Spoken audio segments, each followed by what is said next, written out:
In the summer of 268 AD, a horde of approximately 320,000 warriors stood on the banks of the Danube River, preparing to cross into Roman territory. They weren't an organized army in the traditional sense. They were a migration of entire peoples, tribes fleeing pressure from the east, seeking land, plunder, and a future carved from the dying flesh of the Roman Empire. The Goths, along with Heruli, Gepids, and other Germanic tribes, had assembled the largest barbarian invasion force Rome had ever faced. And Rome, bleeding from 1,000 wounds, barely had the strength to stand, let alone fight. This is the story of how 50,000 Roman soldiers faced over 300,000 invaders in a battle so brutal that rivers ran red with blood for days. This is the story of Naissus, the slaughter that saved the empire from complete collapse. To understand why this battle mattered, you need to understand just how close Rome was to total disintegration in 268. For decades, the empire had been tearing itself apart from within, while enemies pressed from all sides. Historians call this period the crisis of the 3rd century, but that sanitized term doesn't capture the sheer apocalyptic chaos. Between 235 and 284 AD, Rome had over 50 emperors, most lasting less than a year before being murdered by their own troops, assassinated by rivals, or killed in battle. The average reign was about 2 years. Civil war was constant. Legions fought legions while barbarians poured across undefended borders. The economy collapsed. Plague ravaged the population. Cities that had stood for centuries were abandoned. This wasn't decline, it was free fall toward oblivion. The crisis began in 235 when the Emperor Alexander Severus, a relatively competent ruler, was murdered by his own soldiers during a campaign in Germania. The troops were angry about his diplomatic approach to barbarian threats and his reliance on his mother's advice. They proclaimed their commander, Maximinus Thrax, as emperor. Maximinus was a brutal soldier from Thrace, supposedly over 7 feet tall, who had risen from common soldier to emperor purely through military ability and viciousness. His reign established a terrifying precedent. Any general with loyal troops could murder the emperor and seize power. The army, which had been Rome's greatest strength, became its greatest threat. What followed was 50 years of nearly continuous civil war. Every ambitious general realized that the path to ultimate power was to convince his legions to proclaim him emperor, then march on Rome or against rival claimants. The empire fractured into competing factions. At one point, there were simultaneously 3 separate empires: the Roman Empire proper, the Gallic Empire in the west, and the Palmyrene Empire in the east. Rome controlled only Italy, the Balkans, and parts of North Africa. The provinces that had made Rome wealthy, the breadbaskets and trade centers, were ruled by breakaway states or being ravaged by invaders. The borders collapsed. The Rhine-Danube frontier, which had held back Germanic tribes for 3 centuries, became a sieve. Without consistent imperial leadership, without legions stationed permanently on the frontier, without the logistical support and financial resources that made Roman defense effective, the borders simply ceased to function.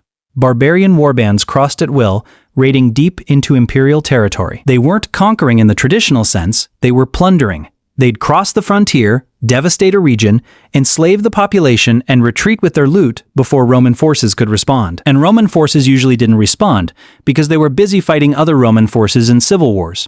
The Goths were particularly devastating. They'd migrated from Scandinavia centuries earlier and by the 3rd century controlled territory north of the Black Sea and along the lower Danube. They were skilled warriors, fierce in battle, and organized enough to assemble large raiding forces. In 238, they raided across the Danube and sacked the city of Histria. In 248, they invaded Moesia and Thrace, Roman provinces in the Balkans. Emperor Decius marched against them in 251 and was killed in battle at Abritus, becoming the first Roman emperor ever to die fighting barbarians. His entire army was destroyed. This was a psychological shock comparable to the Battle of Teutoburg Forest 2.5 centuries earlier. Rome was supposed to be invincible. Barbarians were supposed to be primitive savages, easily crushed by disciplined legions. The death of an emperor and the annihilation of his army shattered those assumptions.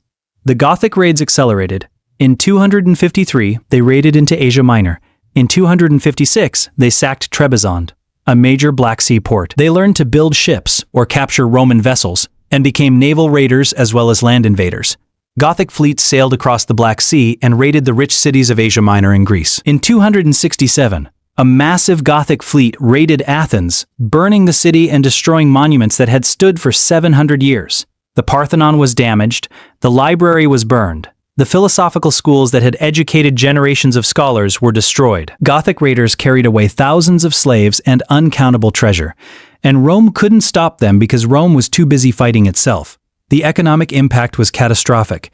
The tax base collapsed as provinces were depopulated by plague, war, and raiding. The government debased the currency to pay the army, turning silver coins into bronze with silver plating. Inflation spiraled out of control. People stopped using money and reverted to barter. Trade networks that had functioned for centuries broke down. Cities that depended on imported grain starved. The professional bureaucracy that had administered the empire disintegrated. The postal system failed. Roads fell into disrepair. Sophisticated Roman state, which had governed 60 million people with remarkable efficiency, was dissolving into warlord territories and devastated wastelands. And then the plague came. The plague of Cyprian, named after a bishop who described its effects, struck in 249 and ravaged the empire for nearly 20 years. It was possibly smallpox or a hemorrhagic fever. Accounts aren't clear, but it killed massive numbers. At its peak, 5,000 people a day were dying in Rome itself. Cities were depopulated. The army, which recruited from the provinces, couldn't replace casualties. Fields went unplanted because there weren't enough farmers left alive. The plague compounded every other crisis. Fewer taxpayers meant less revenue. Fewer soldiers meant weaker defense. Fewer farmers meant less food. The empire was caught in a death spiral, where every problem made every other problem worse. By 268, the situation had reached maximum desperation. The emperor was Gallienus, who'd reigned since 253, an extraordinary 15 years given the circumstances. Gallienus was actually a competent military commander and administrator. He'd reformed the army, creating mobile cavalry units that could respond to threats faster than traditional infantry legions. He'd managed to hold the core empire together while fighting civil wars, barbarian invasions, and dealing with the breakaway Gallic and Palmyrene empires. But he'd also made enemies. He'd excluded senators from military commands to prevent them from using armies to rebel, which made the Senate hate him. He'd fought brutal campaigns against usurpers, which made their surviving supporters hate him. And he'd been forced to make pragmatic compromises with the breakaway empires, rather than crushing them, which made him look weak. In August 268, while besieging Milan to suppress yet another usurper, Gallienus was assassinated by his own officers. The conspiracy was led by senior commanders who decided that Gallienus had to go and replaced him with one of their own, Marcus Aurelius Claudius, a general from Illyria who commanded the cavalry. Claudius was proclaimed emperor by the army and, critically, wasn't immediately challenged. The legions in Italy, the Senate, and most provincial governors accepted him, partly because everyone was exhausted by civil war, and partly because there was a more pressing problem demanding attention. The Goths were coming, not a raiding party, not even a large invasion. This was a migration of nations. Estimates from ancient sources, which admittedly are prone to exaggeration, suggest the Gothic coalition numbered 320,000 people, including perhaps 100,000 to 150,000 fighting men, along with women, children, wagons, livestock, everything. They were leaving their territories north of the Black Sea, possibly pressured by the Huns far to the east, possibly drawn by the obvious weakness of Rome, probably both. They crossed the lower Danube in the spring of 268, overwhelming the skeleton garrisons that were all Rome had on the frontier. They didn't march directly toward Italy or any strategic target. They spread out across the Balkans, systematically plundering. Different tribal groups raided different areas. The entire province of Moesia was devastated. Cities were sacked, smaller settlements were burned completely. The population was killed or enslaved. Refugees fled south and west, bringing tales of horror. The Gothic host moved slowly, weighed down by loot and slaves, but it moved with unstoppable momentum because there was no Roman force capable of stopping it. Emperor Claudius, barely a month into his reign, faced an impossible situation. If he ignored the Gothic invasion and focused on securing his power in Italy, the Balkans would be lost completely, and the Goths would eventually turn toward Italy when there was nothing left to plunder elsewhere. If he marched north to fight the Goths with whatever forces he could quickly assemble, he'd be leading a relatively small army against a barbarian horde that outnumbered him potentially 6-1. And if he lost, the empire would have no army and no emperor. Claudius chose to fight. He assembled every available legion and auxiliary unit from Italy and the nearby provinces, stripping garrisons to create a field army. He managed to gather approximately 50,000 troops. This wasn't the full might of Rome. Legions were tied down fighting on the Persian frontier, occupying the Gallic Empire and guarding other borders. This was what could be spared. 50,000 men against a barbarian host that possibly numbered 300,000 total, with perhaps 100,000 warriors. The mathematics were insane, but Claudius understood something crucial. Those 300,000 Goths weren't an army. They were a migration. The warriors weren't disciplined soldiers. They were tribal fighters organized by kinship, without unified command or strategic planning. And they were burdened by protecting their families and loot while moving through hostile territory. The Roman army marched north in late summer 268.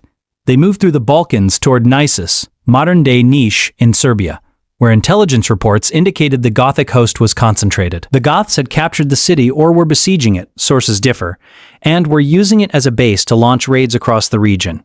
Claudius's strategy was risky but logical. If he could catch the Goths concentrated in one place, he could force a decisive battle. If the Goths scattered, he'd never be able to hunt down all their warbands, and they'd bleed the Balkans dry over years of raiding. When the Roman army approached Naissus, the Gothic chieftains held a council to decide their response. Some argued for retreating, avoiding battle, with the Roman army led by the emperor himself. The Goths had defeated Roman forces before, but those had usually been regional garrisons or divided legions caught by surprise. This was a different situation. Others argued that the Roman army was small, that Gothic numbers were overwhelming, and that defeating the emperor himself would break Roman power and open all of Italy to conquest. The debate raged, but eventually the aggressive faction won. The Goths would fight. This decision was based on fatal misunderstanding of what they faced. The Gothic warriors were brave, skilled with weapons, and experienced in raiding and skirmishing, but they weren't trained for pitched battle against Roman legions. Roman soldiers drilled constantly, practiced complex formations, and operated as disciplined units that could execute tactical maneuvers mid-battle. A Gothic warrior was an individual fighter who happened to be part of a warband. A Roman legionary was a component in a military machine, the difference between a mob and an army. The Goths didn't understand this distinction, or they thought their numerical superiority would compensate. The exact details of the Battle of Naissus are frustratingly vague in surviving sources. We don't have the kind of detailed tactical descriptions that exist for earlier battles like Cannae or Pharsalus. What we know comes from brief mentions in later chronicles and histories. But from those fragments and from understanding Roman and Gothic military capabilities, we can reconstruct the general shape of what happened. The battle took place near Naissus, possibly along the Nishava River. The terrain was not ideal for either side. The valley had hills and broken ground that would disrupt formations, but also limited maneuver space that would advantage the more disciplined Roman forces. Claudius deployed his legions in traditional formation, infantry in the center with cavalry on the wings. The Gothic host assembled opposite, a massive disorganized mass of warriors. They may have outnumbered the Romans 3-1 or more, but they had no real formation beyond tribal groups clustering together. The Romans attacked first. This was unusual. Generally, defenders had advantages in ancient warfare, but Claudius understood that he needed to maximize Roman strengths and exploit Gothic weaknesses. Roman strength was discipline, formation, and sustained combat. Gothic strength was initial shock and individual ferocity. If the Goths attacked and crashed into Roman lines like a wave, their sheer mass might overwhelm the legions. If the Romans advanced in perfect formation, they could maintain cohesion and use superior training to grind down the Gothic warriors. The Roman legions advanced in testudo formation, shields locked together to create moving fortresses. Gothic arrows and thrown spears bounced off the shield walls. When the lines closed, the Romans executed the brutal, methodical combat they'd perfected over centuries. The front rank would strike with their gladii short swords designed for stabbing in close quarters, while the shield wall prevented Gothic warriors from using their longer weapons effectively. When front-rank soldiers tired, they'd rotate back and fresh soldiers would move forward. This rotation allowed Roman lines to maintain constant pressure without exhausting individual soldiers. The Goths fought with immense courage, but no coordination. Individual warriors would charge the Roman line, strike with swords or axes, and either break through or be cut down. There was no mutual support. No tactical thinking beyond personal combat. The Gothic mass pushed forward through sheer weight of numbers, but the Roman formation bent without breaking. This was exactly what Roman training was designed to accomplish. Maintain formation under pressure, trust the man beside you, execute drills automatically even in the chaos of battle. The battle raged for hours. The Goths had never experienced anything like the sustained, grinding combat of a Roman legion. In tribal warfare, battles were usually decided quickly. Warriors charged, fought fiercely for a short time, and the losing side retreated or was routed. But the Roman lines didn't break. They didn't retreat. They just continued the mechanized slaughter, rotating fresh troops, maintaining formation, advancing step by step over the bodies of Gothic warriors. The cavalry engagement on the flanks was equally brutal. Roman cavalry, while not as dominant as later medieval knights, were disciplined units that fought in formation. Gothic cavalry were individual riders. The Romans used coordinated charges, wheel maneuvers, and mutual support. They drove the Gothic cavalry back, then wheeled to attack the flanks of the Gothic infantry mass. This is when the Gothic position began to collapse. Pressure from the front was sustainable, barely, by throwing more warriors into the fight. But when Roman cavalry began hitting the flanks and rear, panic started to spread. Gothic warriors at the back of their formation began to realize they were surrounded. Some tried to fight their way out, others tried to retreat. The organized Gothic resistance began to fragment into individual survival struggles. And this is when the slaughter truly began. Roman cavalry pursued fleeing Goths, cutting them down from behind. Roman infantry, maintaining formation, advanced over the battlefield, executing wounded enemies and hunting down small groups that tried to make stands. The Goths were encumbered by their families and loot trains. Warriors tried to protect women and children, which made them easier targets. Wagons full of plunder became death traps as Goths crowded around them trying to save their possessions. The killing didn't stop when darkness fell. Roman forces lit torches and continued hunting Goths through the night. This was extraordinary and indicated how completely the Roman command wanted to annihilate the Gothic threat. Normal ancient battles ended at nightfall because fighting in darkness was too chaotic and dangerous. But Claudius ordered the pursuit to continue, understanding that every Gothic warrior who escaped would eventually reorganize and threaten the empire again. Ancient sources claim that the slaughter continued for days. Gothic warbands that had been scattered across the region, hearing of the defeat, tried to retreat north toward the Danube. Roman cavalry hunted them systematically. Local populations, emboldened by the Roman victory, attacked Gothic stragglers. The Goths, who'd been so confident marching into Roman territory weeks earlier, were now desperate fugitives trying to reach safety. The casualties were staggering. Ancient sources claim 50,000 Gothic dead on the battlefield itself, with total Gothic losses from the entire campaign possibly reaching 100,000 or more. These numbers are likely exaggerated. Ancient historians routinely inflated casualty figures, but even accounting for exaggeration, the losses were catastrophic. A large portion of an entire generation of Gothic warriors had been annihilated. The Gothic tribes wouldn't recover their military strength for decades.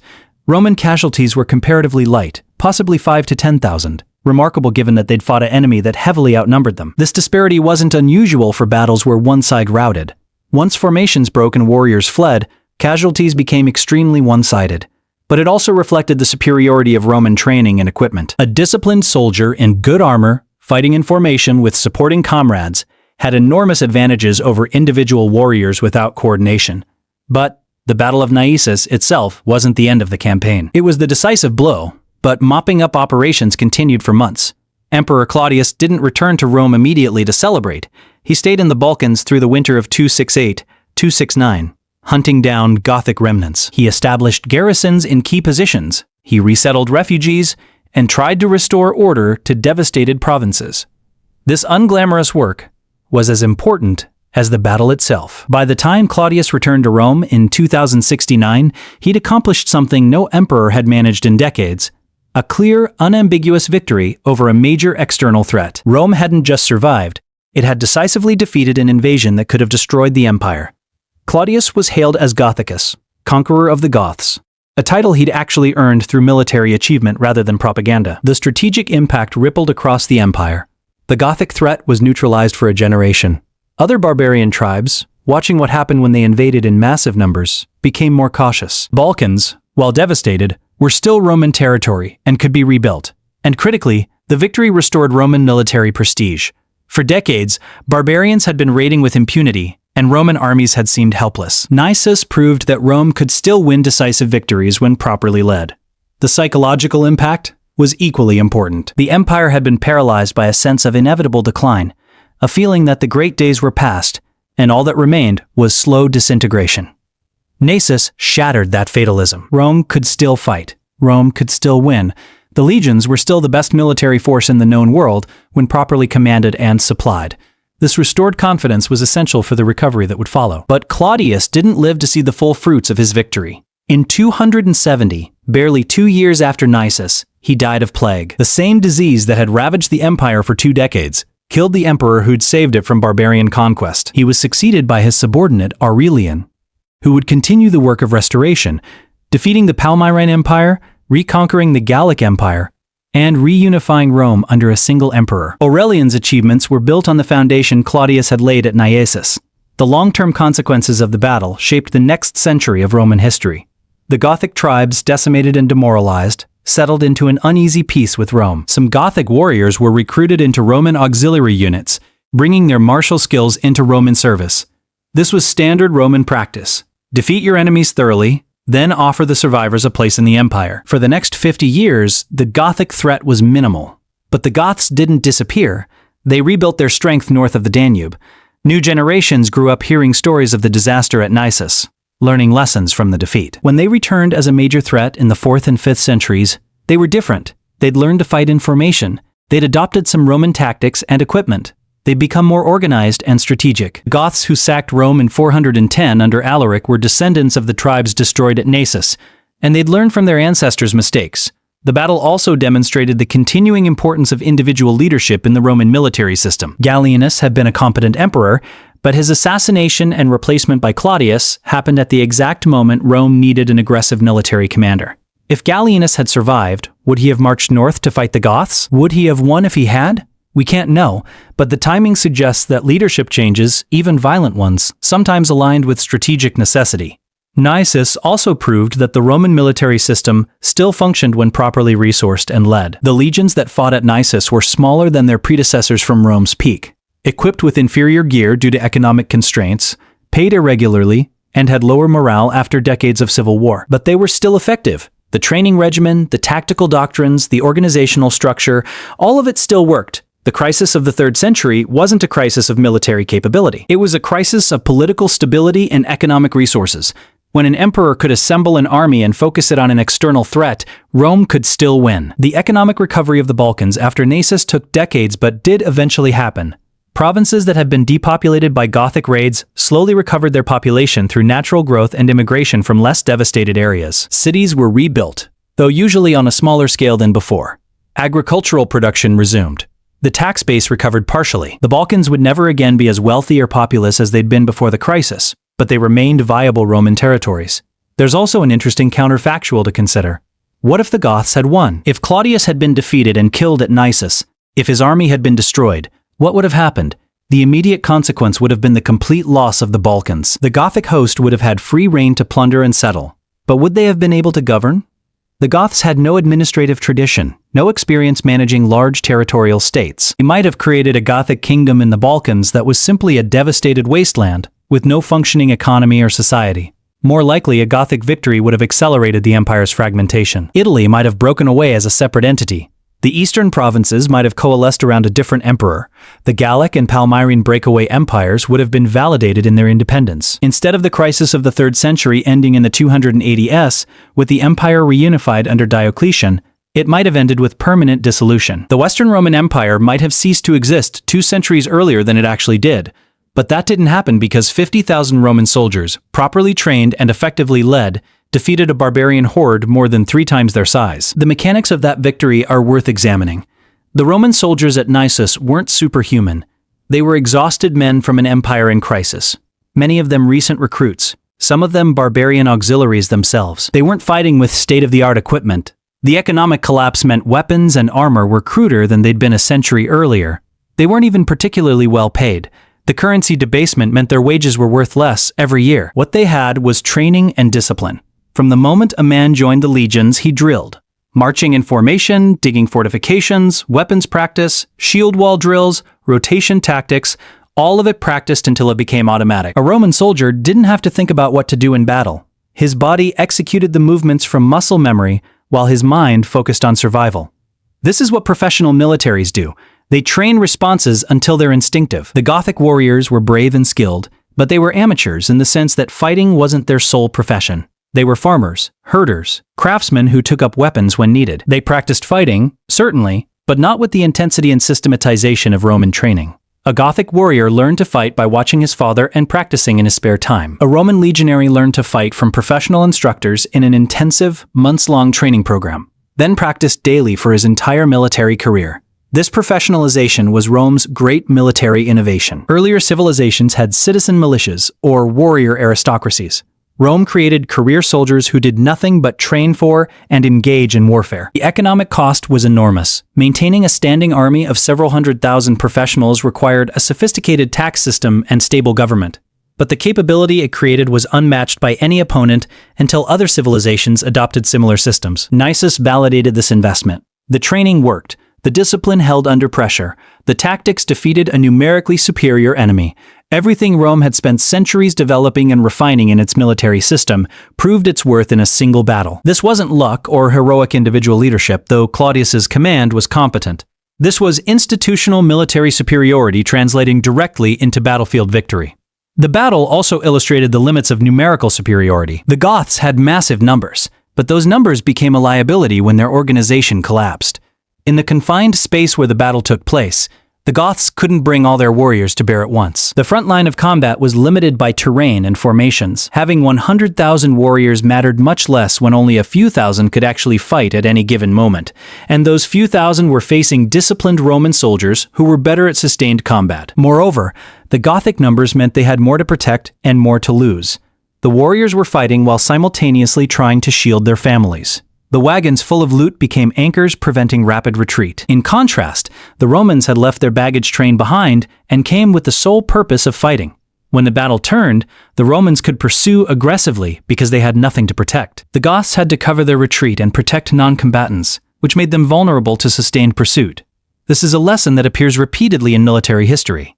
Numerical superiority matters, but organization, training, and strategic purpose matter more. The Spanish conquistadors defeated Aztec armies despite being outnumbered hundreds to one.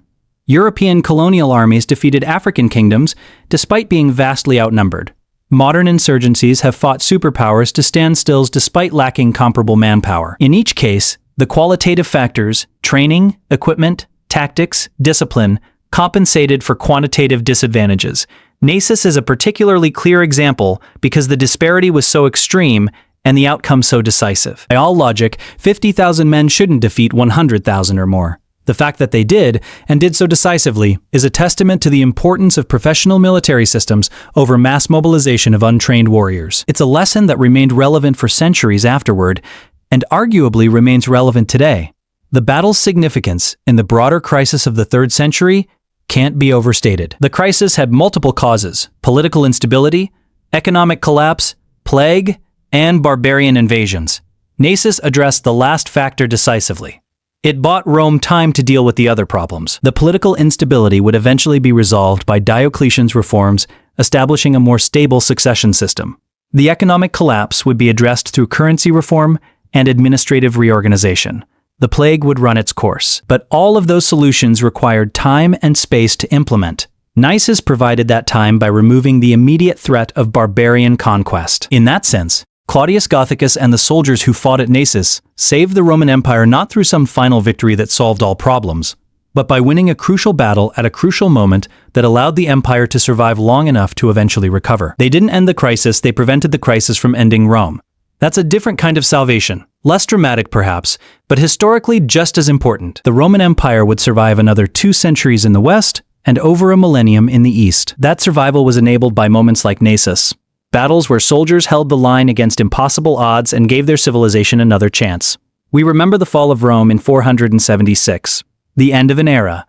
We should also remember the battles that delayed that fall, the moments where Rome didn't fall because men fought and died to prevent it. Naissus in 268 was one of those moments, a slaughter so complete that it bought an empire decades of survival, a victory so decisive that it changed the trajectory of history. The Roman soldiers who stood in formation that day, facing a barbarian horde that outnumbered them 3 to 1, saved more than just themselves. They saved the idea that civilization could defend itself against chaos, that training and discipline could defeat numbers and fury, that Rome, battered and broken though it was, could still win. And they were right.